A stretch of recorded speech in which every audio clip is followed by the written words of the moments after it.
Bagong lahat, luma muna. Since 2015, yung mga teams na nag-champion, mostly yung mga meron championship drought. Parang naka-pattern din. Since 2015, 7 team ang nag-champion na merong 30 or more years na merong championship drought. Kasama doon ang Golden State, Cavaliers, Raptors, Bucks, Nuggets, Thunder.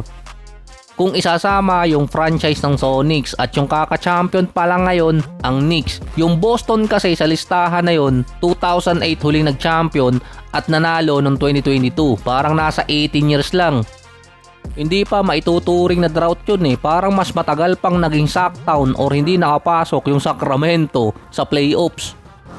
Ang Warriors naman multiple champion noong mga nakaraang 10 taon. Pero 2015 ang una ulit nila since 1975. Sa natitira mga teams na may longest drought, andyan yung Kings, Hawks, Suns, Clippers, Jazz, Nets, Pacers, Blazers, Wizards at Philadelphia. Hindi pa kasama dito yung Orlando, Pelicans, Hornets, Wolves. Hindi pa kasi sila nakaka 40 years na nagkakaroon ng drought. Sa mga teams na merong 40 or more years na merong championship drought, sino ang una magcha-champion? Gaya ng Sacramento Kings, huli silang nag-champion 1951 pa. Nakailang palit na rin ang pangalan ng Sacramento Kings. Ngayon, papasok ulit sila ng rebuilding process. 25 years na lang ulit ang kailangan nila para maging 100 years ang kanilang championship drought. Sila kasi yung merong pinakamatagal, parang nasa 75 years na. Ang Brooklyn Nets naman, isa sa dalawang natitirang merger team na hindi pa nagcha-champion. Nakapasok sila sa NBA 1976. Parang sila yung unang nagkaroon ng success kumpara sa Nuggets at dito sa San Antonio. Pero yung San Antonio ang naging most successful. Ang Brooklyn so far, nasa rebuilding process ulit at malamang hindi rin maging contender sa playoff sa susunod na taon. Pero andyan pa naman sa kanila si Randle at itong si MPJ. Ang Clippers naman, parang silang dalawa lang ng Sacramento yung naglalaban. Nasa 56 years na rin kasi na hindi pa nananalo ng championship itong Clippers mula nang pumasok siya sa NBA. Pero kung tutuusin, mas better pa yung Sacramento kahit 75 years na silang merong drought. Dahil ang Clippers, ang tanging pinakamalayong inabot nila ay conference finals. Kasama pa nun si Kawhi. Kaya pala grabe din maka-under the table. Dahil si Kawhi lang ang nakagawa nun sa buong 56 years nitong Clippers. Sabi na nga dati nitong si Jerry West, ang Clippers ang pinakamalas na franchise dahil yung mga star player nila nai-injured. Ang Jazz naman, 52 years nang hindi pa nagcha-champion since pumasok ng NBA. So far, ilang taon na rin silang nasa rebuild. Hindi rin matatapos yung drought nila kahit pa merong Markkanen, Keyonte George kasama si Triple J. Nasa kanila din naman itong second overall pick na si Darren Peterson. So baka sabihin sa comment section, sobra ka namang hindi matatapos yung drought nila. Dahil nasa West yung dalawang higante, ang San Antonio at yung Thunder. Saka sila yung team na ang tagal mag-rebuild, hindi pa alam kung magre-rebuild ulit sa susunod na taon. Tumanda na yung mga players nila kaka-rebuild at kaka-tank. Tulad na lang ni Markkanen, nung dumating siya sa Utah Jazz, nasa 24 or 25 years old pa lang siya. Ngayon, 29 years old na si Markkanen. Papasok na ng 30 years old itong si Markkanen sa susunod na taon. Naubos na yung kabataan niya kaka-tank nitong Utah Jazz. Ang malamang pa niyan, matrade pa si Markkanen sa susunod na taon eh. Ang possible na contender na team na matapos na yung drought ay Pacers dahil nakapasok nga sila noong 2025 sa NBA Finals. Sila yung ikalawang team na galing sa merger na hindi pa nagcha-champion. Ang Pacers din, tahimik sa offseason kasi nga nadenggoy sila ng Clippers, nakuha yung kanilang first round pick. Parang yung lineup nila halos kaparehas lang din ng 2025. Minus lang siguro si Maturin at itong si Miles Turner. Sila kasi yung team na hindi nila kailangan kumuha ng superstar sa off-season or kaya sa free agency dahil sila ang gumagawa ng superstar na player. Yun nga lang, mayroong sumpa rin katulad ng Clippers na i-injured.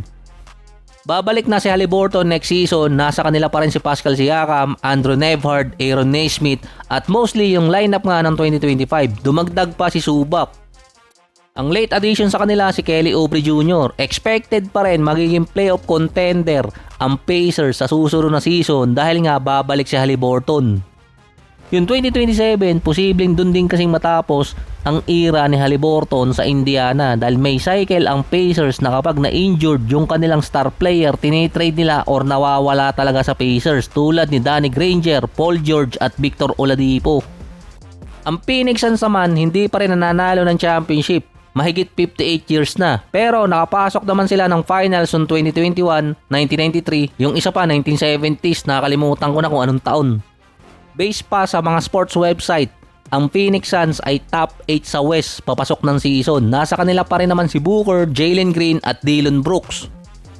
Ang Wizards nasa 48 years nang hindi pa nananalo. Sila kasi yung dating Washington Bullets. Ang lineup nila ngayon merong mix ng veteran at young player.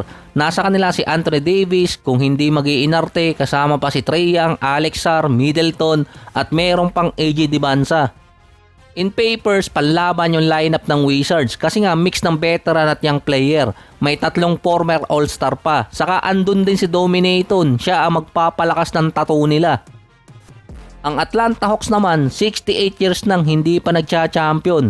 Isa din sila sa mga contender sa playoffs papasok ng 2027. Simula din ng post-Trae Young era, unang buong season nang wala si Trae Young sa Atlanta. Ang magiging best player nila si Jalen Johnson na naging all-star tapos tad-tad din ng mga defensive player gaya ni Dyson Daniels, Lu Dort, Alexander Walker, andun pa si Aaron Wiggins. Sa Blazers naman, 49 years na sila, 1977 ang huling championship. Next season, makakalaro na si Damian Lillard. Meron pa silang Ja Morant at Holiday. Hindi pa alam kung sino ang magiging starter sa dalawa. Kung siguro ito yung team dati ni Damian Lillard nung prime pa siya, baka umabot pa ng finals eh. Kasama rin kasi nila yung pinaka-bargain na all-star ngayon si Deni Avdija. Ang malaking kalabang kasi ng Blazers talaga sa West, Thunder, San Antonio, andun pa yung Denver. Ang paboritong team naman na mag-champion na merong mataas ding drought pero pinakabata pa rin, Philadelphia, dahil andun nga si LeBron. Ito rin ang magiging milestone sa karir ni LeBron kung mananalo siya ng championship sa Sixers. Nasa 43 years na kasing hindi pa nagcha-champion ng Sixers. Siya yung pinaka-consider na bata at halos kaedad ni LeBron dahil huli nag-champion yung Sixers 1983. Pinanganak si LeBron 1984. All-star studded yung Sixers. Merong Maxey, Embiid, Brown at si LeBron sa lineup. Isa pa, si Bob Myers din ang huling nakatapos ng championship drought ng Warriors na ngayon nasa Philadelphia din na posibleng tapusin din niya. Pero mostly yung mga teams na meron championship drought kapag nakagawa ng lineup, nagcha-champion sila, isa or kaya umaabot pa ng at least 3 taon para matapos yung kanilang drought sa current lineup. Kaya rin siguro sinabi ni LeBron or sabi ni Rich Paul maglalaro pa siya ng at least 2 or 3 taon dahil posibleng doon matapos yung drought ng Sixers. Pero isa sila sa mga contender ngayon pagdating ng East.